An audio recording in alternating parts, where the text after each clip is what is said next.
Hey there, everybody. It's Diana Hodgson here in Bethlehem, Pennsylvania. I'm sitting outside my sister's house um, on her patio on this warm August day, and I wanted I wanted to talk to you about solar panels and how to get your house sold if you have solar panels on it. Solar panels are a new technology, and solar energy is a new technology that's changing every day. I'm not an expert at it, but I wanted to tell you a little bit of what I'm seeing from a real estate point of view. And if you have any questions or comments, I encourage you to put them in the comments below or while we're talking, so um, we can see the chat going on.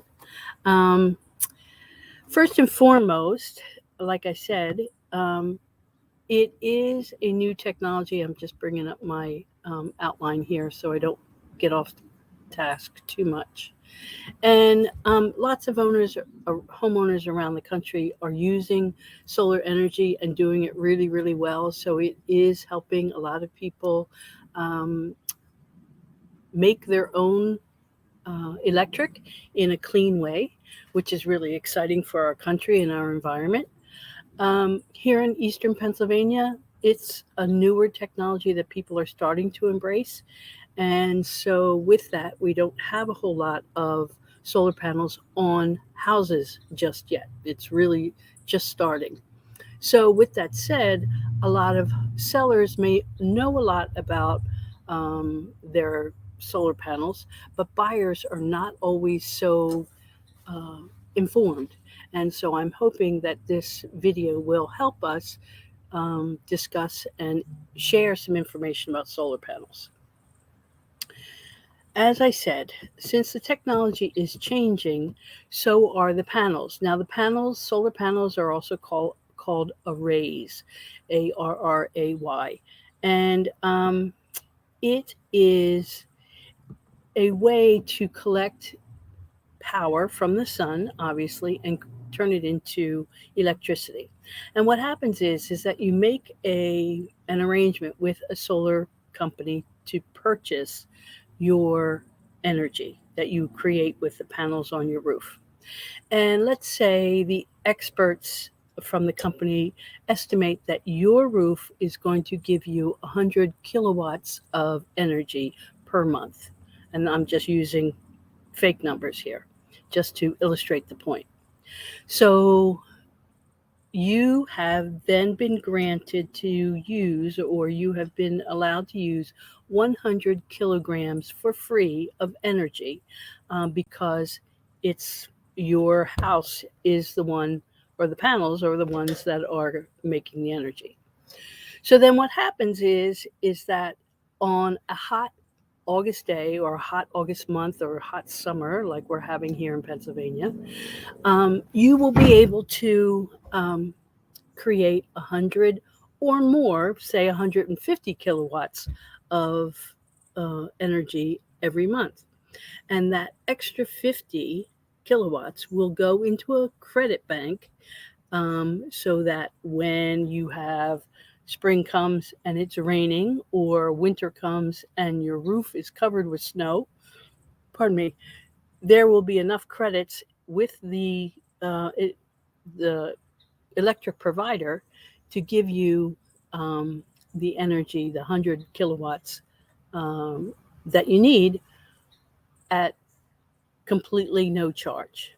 Now, if you use more than 100 kilowatts per hour, you will get a bill. So you'll get a bill of whatever you use above the 100 kilowatts that you've agreed to make from your house.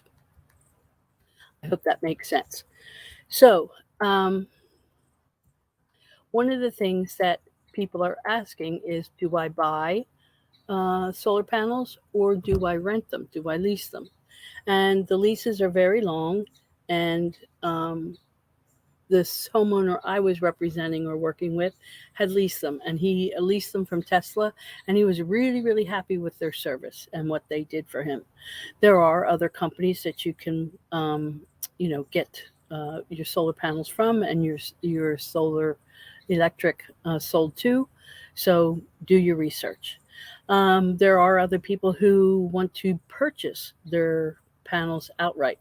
What you really have to look at is how much your roof is going to, your panels are going to produce, what that, how much that will offset, and what you will save every year, every month on your electricity bill, as well as what the installation charges are going to be, but also more importantly, what the maintenance is. If you lease your panels, chances are you're going to be that will include a maintenance contract. So whenever you have a problem, or if you had a hailstorm and the panels were just, some of the panels were destroyed by the hailstorm, um, your maintenance contract would cover that. Or if a tree fell on your house and broke panels and ruined your roof, that would also be covered. So you have to, or should be covered. So you have to figure that kind of stuff out and put it all on a sheet and figure out how, where your break even point is, quite honestly. The other thing that is interesting is that since the technology is changing, the form of how the solar panels look is also changing. I just saw some panels that are mounted flush to the roof. So if you were in a historic district, for example, and you wanted to put solar on your house, and the historic district said, well, you know, you can only use this kind of roof covering in the historic district. It has to be slate, or it has to be slate line shingles, etc. This may be something that would, from the street, look like it is just a flat roof that is normally, has been normally done in roofing material. Another thing I'm learning is that municipalities, as well as states and cities and towns, are making requirements and laws, changing their laws so that when you put solar panels on your roof, you allow enough distance around the edge so that emergency workers can get to your house and work on your house without ruining the panels. So, for example, um, if you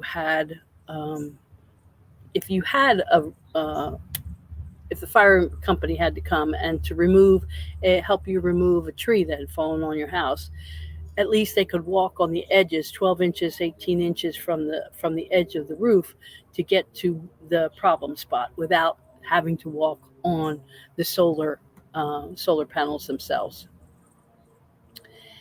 Then the other thing is I want you to consider keeping really great records. Because here, like I said, here in Eastern Pennsylvania, this is a newer technology that a lot of buyers don't understand. So, as a seller, you want to provide your realtor all of the information that you need to. Sorry, there's a loud motorcycle going by. Um, so that they can explain exactly what is going on and how much it costs, and how much you're saving on your electric with your panels.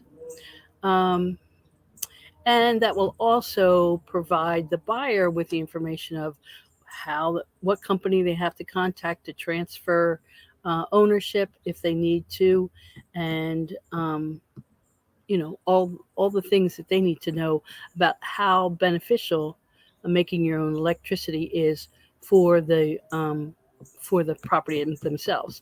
Because one of the things I found very interesting with the house I sold that had solar panels on it, we had multiple offers, but several of the offers required that the seller remove the solar panels, which was out of the question. I mean, once they're there, they're pretty much permanent. And he was lucky enough to have found a buyer who understood panels, solar panels, and solar energy, and understood it because he was moving from a house um, out on Long Island where he used solar panels as well. In the description box below, I'm going to add some resources that you may want to look at, both government resources as well as other resources about solar energy, which are really very interesting.